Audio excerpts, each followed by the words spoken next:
Hey, Commish, what's up? James Patterson, my man. Right. It is good to see you. It's good to see you too. Man, it's been a while since we've gotten to really sit down and kind of one-on-one like this, huh? It has been a bit. It has. What's going on, man? So I need a favor. Okay, anything. What do you need? Anything. That's what I was hoping for. You need to be the one to tell him. Not that. I won't do that. You are the perfect guy, the mayor of the desk. How am I? Well, I like that title. Yeah, Let's save that for later. But why am I the guy? I think like there's so many other guys that might be better suited for this. You're like a mentor, a big brother on that desk. I see the way he looks at you, like his muse. This is going to work out. But that's, you see, I think that's the reason why I'm not. Think about that. That's going to destroy all the trust I've built in that kind of mentor-mentee relationship. It's like being in the foxhole together. I mean, moved you apart. You guys are going to bond even tighter over this experience. Right, but what about all of these people? I mean, look, he could do it, he could do it, she could do it. Any one of them could go ahead and... A whole building full of people that are not James Patterson. You're the guy. I hate you so much for this right now. Okay, I will do this for you, Commish. I will do this for you. But I cannot go empty-handed. I can't just show up with nothing if I'm going to deliver this kind of news. Way ahead of you. See, we call that a make good. And I, my friend, have a make good.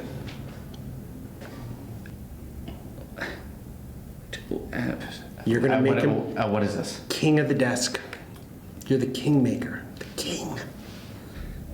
There you go. All right. Thank you, Dash.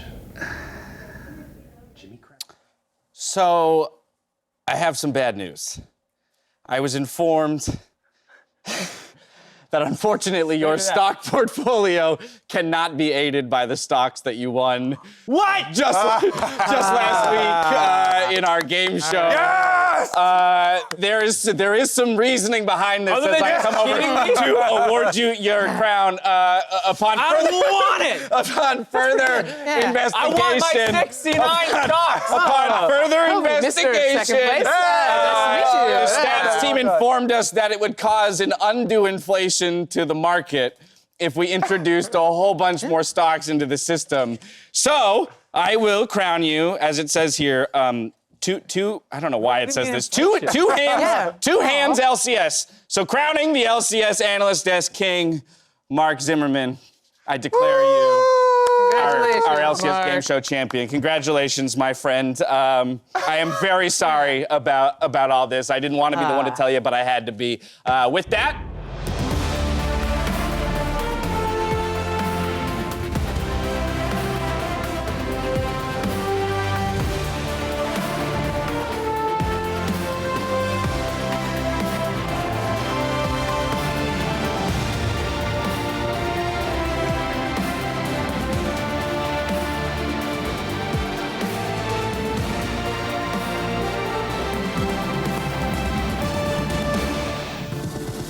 Week 7 starts with some striking roster swaps, and with the playoff race heating up, who can blame the teams in the soup for trying? That's the big question here as TSM making their way to the stage just moments ago, looking to challenge Cloud9 at the top of the day. Cosplay day, though, here at the LCS. Everyone has kind of adorned, Riv included there as Ezreal, and Mark has so graciously as well come suited up. Kobe, not to be forgotten here in Tryndamere. Probably, where's your cosplay? Oh, I'm actually cosplaying as like the most hated thing in all of League of Legends. And I don't mean myself as head coach. I mean Mr. Baron Nashor. Mr. Baron Nashor. Everyone wants to kill me. Everyone wants to kill me. And I'll see you in 20 minutes, Dash, so good luck.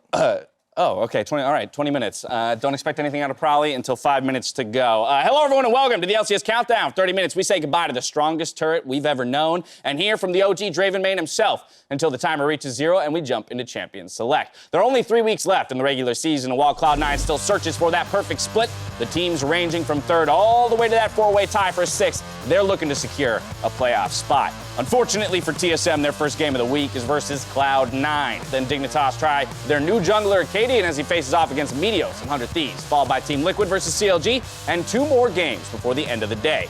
Now, after our weekend of games are done, tune into Monday Night League to finish out the week. Monday Night League will be followed by Bud Light League Lounge, where Licorice and Niski will be joining Avli and Riv for a night of fun and entertainment. Which leads us to our breaking news. from 4 days ago. Team Liquid has decided to start tactical over Doublelift for the second week in a row. Tryndamere, hit me with the hot topics. That's right, James. We've got some exciting news here. Mark, I mean, this is big. Doublelift, 7-time LCS champion on the bench. What are your thoughts? I mean, we all saw how good Tactical did. We're all like, wouldn't it be crazy if they benched him? Oh, they did.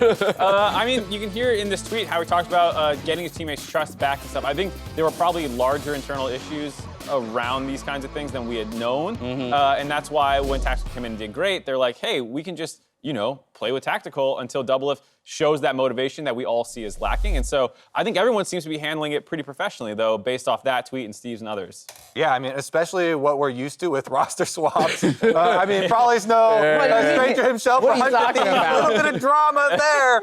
Honestly, Prolly, I'm coming to you next, though. Tactical had a really good performance. It's not just memes, about replacing this guy. He worked really well with the team. No, yeah, I think motivation is usually really understated. But I have to say, in week 2 when Broxa came in, I was expecting this is when Team Liquid kind of takes the throne again and they start reaching for those really clean games that they're known for. And once they brought in Tactical, that's what it seemed like. The whole team actually started playing way different, even though AD carry usually doesn't have that much agency in the game to impact. They kind of just completely changed overnight. So I'm excited to see how that TL goes on from here. I love it. All 3 of you are on-air talent when you guys actually lean into the I was about to say microphone. the same thing. That isn't actually doing anything for you. It's so brilliant. Yeah, no, I love it. But this is not the only roster swap taking place. While it may have dominated some of the headlines coming into the week, there's a couple other big ones. Huhi is in for Keith. Acadian in for Greg. We already stated that one. And then Wind in for Stixay and CLG. So thoughts on any of these kind of swaps and what they might do to save seasons? I mean, the Acadian one is the one that I'm most interested watching because it feels potentially the most impactful. Everyone thinks Dignitas should be a playoff team, and they're 2-7 in their last 9, and a lot of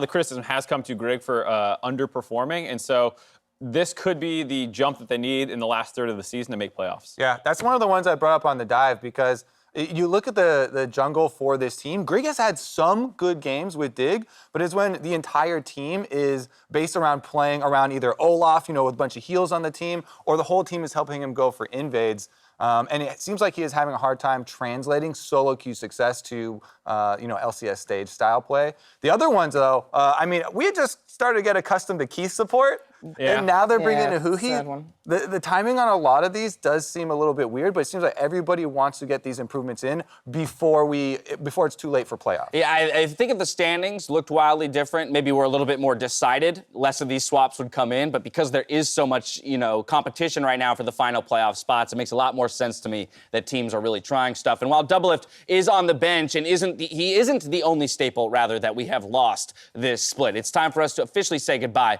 to Cloud9's mid Tier 1 turret. You wanna stay with me, but now you feel that you've got a lot of things that yet to live. The train is going by. You have to know you have a reserve. A 6-week lifespan for a League of Legends turret is a long life. That is a well-lived life that should be celebrated, I think, to its fullest. Yeah. I'm sad there weren't more highlights of it. Some of the I was waiting for, oh my God, a mid-tier 1 highlight reel? Oh, that would have been great. I mean, it's the most sought-after turret. Herald kills it all the time. Right? Baron Buff will always kill it. So it's always dead. You always want to kill that mid-turret. Yeah. It actually backs up a really good point, though, about how dominant Cloud9 has been for the LCS when their early game and their snowball has been so good that it took this long before any team even finished off the mid turret. It's crazy. And they chose to give it up, too, in the end, right? They just let it go. They didn't appreciate it for what it was. The big question is, what else might C9 lose today? Would they lose a Baron, maybe? Who knows, maybe even the game or an inhibitor turret? The question is TSM able to pull off something like this, really? Well, it's part of the reason why I'm excited for them to match up with TSM is because, remember, last time around is one of the few hiccups where Cloud9 have actually made a mistake in the early game. TSM had the Renekton and Gragas for jungle mid, Blabber over forces, and that's the first time where we see Cloud9 actually losing out on one of those early skirmishes. And TSM had very controversial, but they've talked about focusing pretty much only on early game, not on scaling, not on later stages of the game.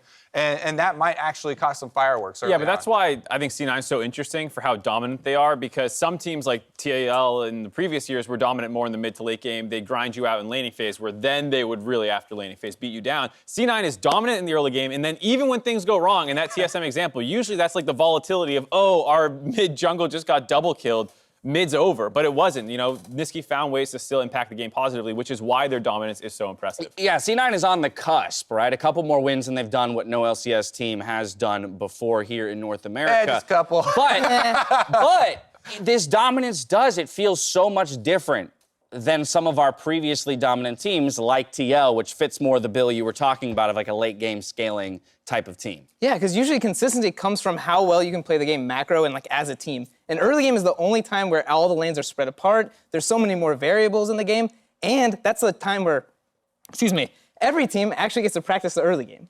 You know, mid-late game, you don't get that in scrims all the time. That's true. Early game, everyone gets to play. So the fact that they're winning every single early game is pretty surprising. Well, in the one against TSM that they lost, it actually didn't impact them that hard. They actually came back and were still able to make plays. So that kind of like dominance in the early game is really rare to see it so consistently. It's intimidating, too, to come up against that and have the expectation that you're going to go down early against Cloud9. Now, this game itself, TSM versus Cloud9, I think would have been a much more exciting one on paper just a couple weeks ago when we were fresh off of TSM's 4-0 run. But they've continued to show us that inconsistency from week to week. And so now, again, it's looking more lopsided towards Cloud9. Right, during the 4-0 run, that's also when all their drafts were popping off. You know, they're swapping Set into the jungle, they're putting Kion on top, and you're like, hey, this is the second best team in the league. Now that they've kind of shown that it's actually really inconsistent and whether their drafts land or not seems like kind of up to that week of prep, it does put a little bit of a damper on it for me about this is not the definitive second, third best team now. It's which TSM is showing up versus C9. And I still think that it is important for TSM to try and use this draft flexibility.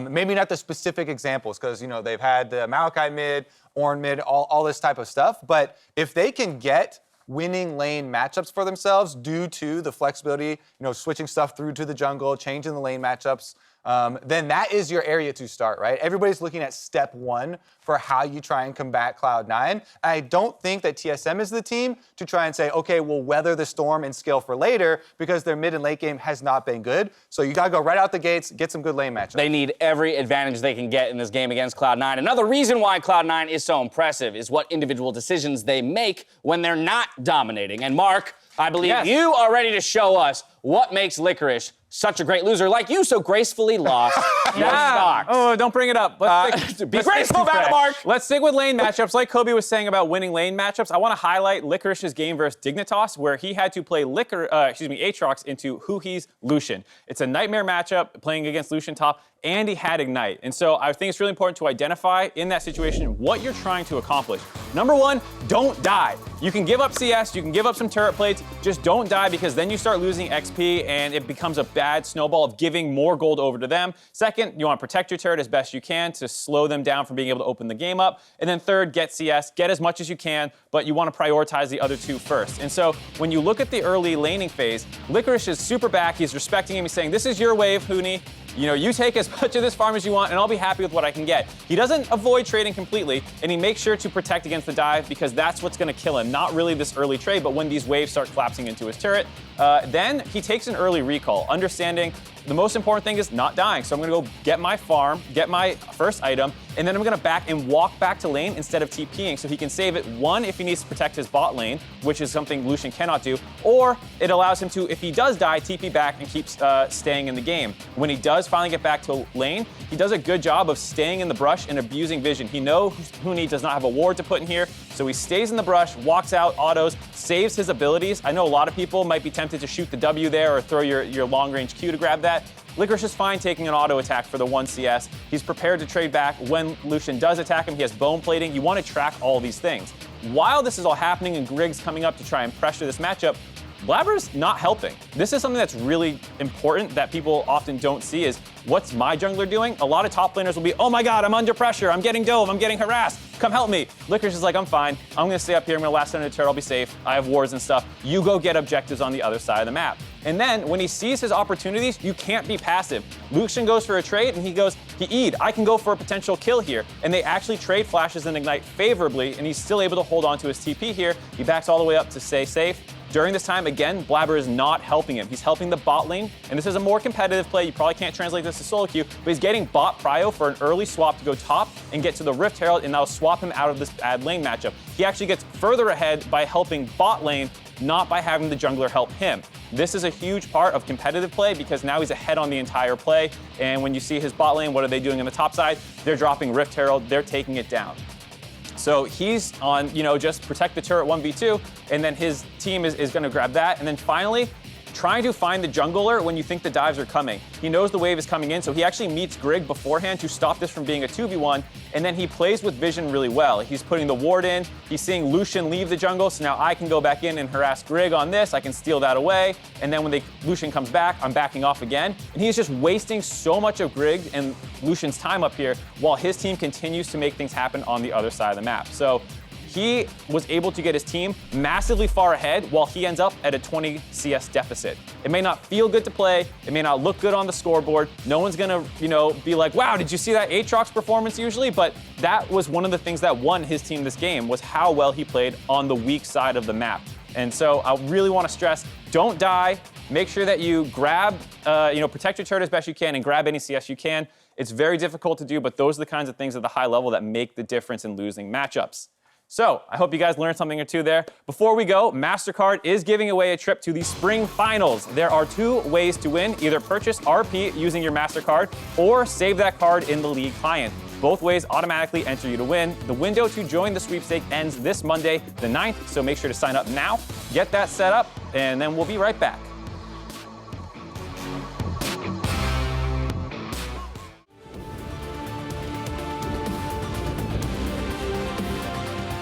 Welcome back to the LCS Countdown. Just about 12 minutes away from that first game of the day. With playoffs on the horizon, I wanted to get each of your thoughts on who you think the Honda MVP frontrunners are right now in this very moment. Probably. I'm going to go ahead and give one that no one would ever expect. I'm saying C9's Niski. I think he's been playing amazingly. He's been playing mid lane in a way where no other mid right now is actually playing this style where they're really moving and impacting the map. They're not really taking too much time in their own lane and actually spending most of their time doing these team plays. And he's actually one of the only Zoes, I'll give him credit for this, to actually flash into engage team fights, where he's using his R flash to start, which is pretty rare. Same thing with his Cassiopeia that you saw there. The mechanics on him have been really, really good. Yep. So I think that we definitely both agree as We put well. Niski down as well. You got there what first. copycat? But I assume you want more. And that's the end of our Honda MVP frontrunner segment. Because I'm going to make you guys choose somebody else, realizing that you would maybe put some weight behind Niski. I'm going to go, again, Cloud9, but I'm going to go right Good behind answer. Niski. Blabber is a big part of controlling the river, allowing Niski to go for the roams that you're talking about, allowing Niski to affect the side lanes here. It's because Blabber is so aggressive, establishes dominance for Cloud9 very early on, and then again, on the mechanics, right there with Niski, winning out in a lot of these skirmishes versus every single team in the entire league.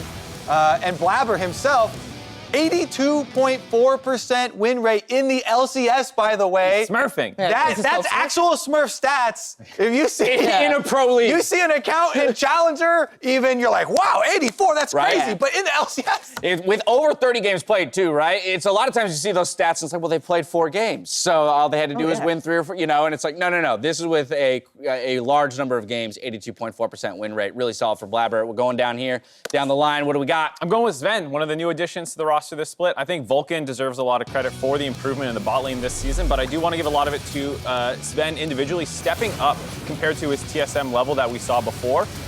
When we brought him over and it was, best bot lane in the West, all this hype, I do think he failed to live up to that a little bit on TSM, but he is completely delivering now. They're the best bot lane combination in the league. He's smashing everyone in every category, and he's doing it with unique new picks like the Senna, the fasting Senna and stuff like that. So I think he deserves a lot of credit for turning the narrative around with himself. Makes sense that so many of the Cloud9 players are front runners in this conversation as they remain undefeated in the league, but there's a chance that they could ultimately ultimately split votes because all of them are making a case for MVP. So once again, I will challenge you. Below the Cloud9 roster, who are we looking for as maybe a dark horse in that MVP conversation? Probably once again to you. Ironically, I'm going to say Vulcan. I'm not sure what team he's on, but I would say he should be in the dark ignored horse. him. I'm pretty sure no one really is paying that much attention because there's so many stars on Cloud9. I think he's doing a great job, especially since Core JJ is usually in the MVP voting. This is the only support, other than Core JJ, that's been close to up there. So I'm pretty excited to say this is my current dark horse. And somehow he's just snubbed Licorice. But moving on, Kobe, you're up next.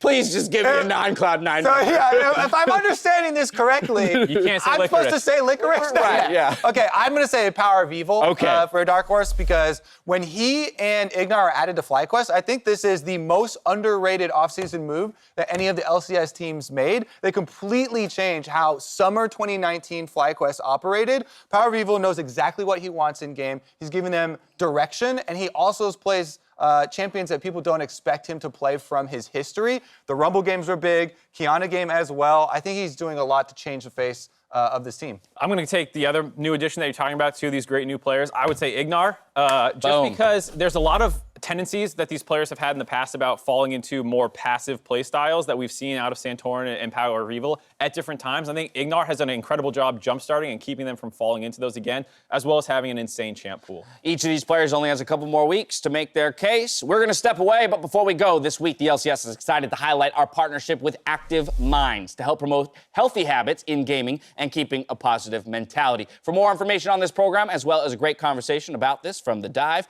check out activeminds.com/LCS. As we go to break, though, it's time to celebrate some cosplay, and we want you at home to weigh in on who wore it better. Spam chat with Draven or Tyler1.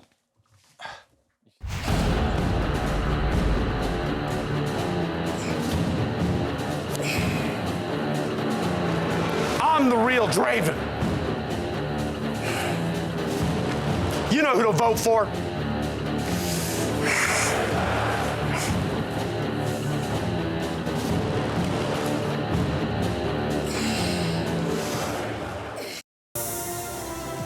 Welcome back to another week of the LCS stock market where the guys will buy, not win, some team stock. Let's take a look at the team's stock value and their trajectory week over week so far to get a sense of the landscape of the stock market itself. No surprise that Cloud9 continues to climb up the table, up over 700 at this point in terms of a price point.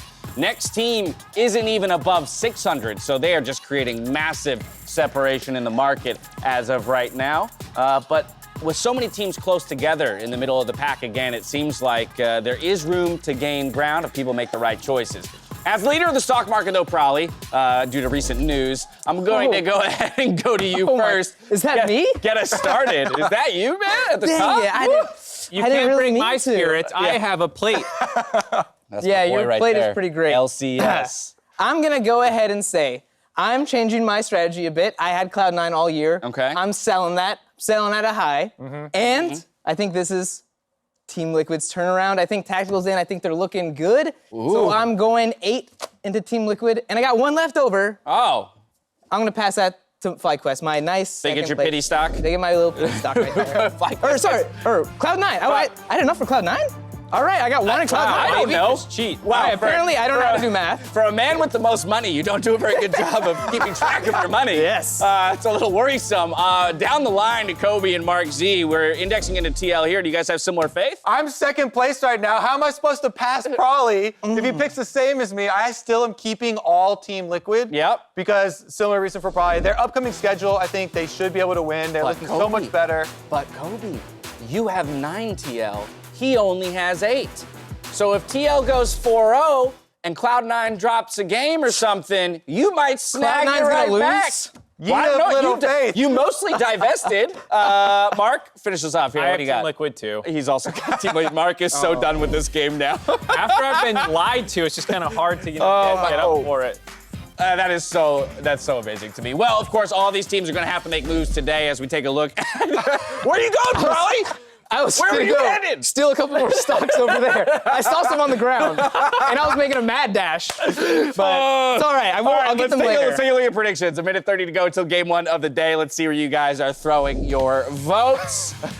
Cloud9 takes the cake here at the top of the day for all of you. We've got some discussion to be had between Dignitas and 100 Thieves. And while I'm sure y'all have your reasonings, what I'm more interested in is our friend here who's joined us on the desk and how he reconciles your predictions for the day. Draven won. What are your predictions today? How are these guys going to do as compared to? Did you pick C9? Did you pick C9? They all picked C9. Hey, that's correct. That's Did a you good pick start. Team Liquid? Yes. Yeah. Yes. Yep. That's right up there. What about FlyQuest? FlyQuest? Yeah. Yeah. And then the Woo! last one would be Dig or 100 Thieves. I think that's a tough one.